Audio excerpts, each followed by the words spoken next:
عزیزو جو آپ حضرات کے سامنے ایک ویڈیو چل رہی ہے، اس ویڈیو کے پس منظر یہ ہے کچھ عرصے پہلے محمد بن مرسل نے اپنے چچا زاد بھائی کو قتل کیا۔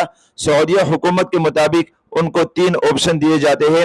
نمبر 1 قصاص یعنی خون کے بدلے خون، نمبر 2 دیت کہ دیت پیسے دے کر اسے معاف کرا دیا جائے، اور نمبر 3 بغیر دیت کے معاف کرا دیا جائے، اور یہی اسلامی قانون بھی ہے اور یہی قرآن اور حدیث کا حکم بھی ہے۔ اور حضرت جناب نبی کریم صلی اللہ علیہ وسلم کے زمانے میں، صحابہ کرام رضی اللہ تعالیٰ عنہ کے زمانے میں بھی اسی طرح یہ قانون تھا، اور یہی قانون اسلام اور قرآن کے عین مطابق ہے۔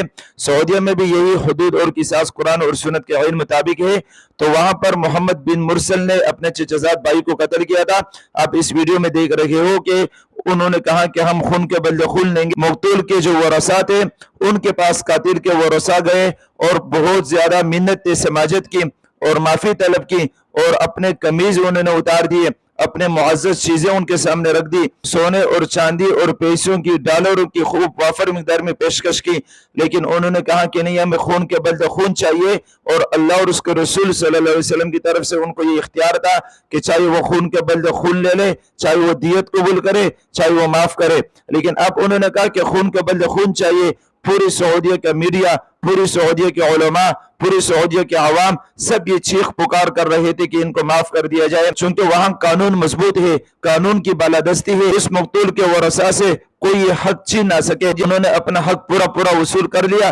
پوری سعودیہ اور پوری عوام، علماء اور قاتل کے ورثاء ایک طرف، سونا چاندی ڈالر دنیا کی تمام چیزیں ایک طرف، لیکن انہوں نے اس کے باوجود بھی پورا اپنا حق وصول کر لیا اور قاتل کی سر تن سے جدا کر دیا اور سر قلم کر دیا۔ وہ حق نہ حکومت وقت معاف کرا سکتے تھے، نہ ادارے معاف کرا سکتے تھے، نہ قاتل کے ورثاء معاف کرا سکتے تھے۔ جبکہ دوسری طرف دیکھو، محمد بن مرسل جو تھے، جنہوں نے قتل کیا تھا، وہ بہت ہی زیادہ مالدار گھرانے کے تھے، اور اس کے مقابلے میں جو مقتول تھے ان کا آپ گھر دیکھ سکتے ہو، برابر میں جو ویڈیو چل رہی ہے، وہ بہت غریب گھرانے کے تھے، لیکن نہ رشوت چلی، نہ کسی کی بدماشی چلی، نہ حکومت فوج کی طرف سے کوئی دباؤ آیا، بلکہ اللہ اور اس کے رسول صلی اللہ علیہ وسلم کے قانون کو ترجیح دی۔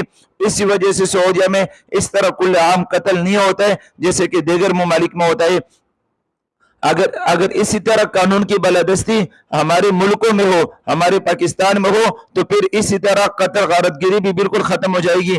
لیکن یہاں پر خیبر پختونخوا کو دیکھو، کراچی کے دیکھو، پنجاب کے دیکھو، ہر علاقے میں دیکھو، قاتل عدالت میں جاتا ہے، عدالت سے بری کر دیا جاتا ہے، اور وہ مکہ لہراتے ہوئے عدالت سے نکل جاتا ہے۔ اور اگر مقتول کے ورثاء اپنے حق مانگنے کے لیے اپنے کیس کو آگے بڑھائے اور قاتل سے قصاص لے، تو ان ورثاء کو ہی ختم کر دیا جاتا ہے۔ آپ حضرات علماء کرام کے ساتھ دو، سیاسی علماء کرام کے ساتھ دو۔ جب علماء کرام کی جدوجہد سے اسلامی قوانین کا نفاذ ہوگا پاکستان میں، جس طرح سعودیہ میں ہوتا ہے، قصاص کا حدود کا نفاذ ہوگا، تو انشاءاللہ تعالی پاکستان میں بھی یہ قتل غارت گری ختم ہو جائے گی۔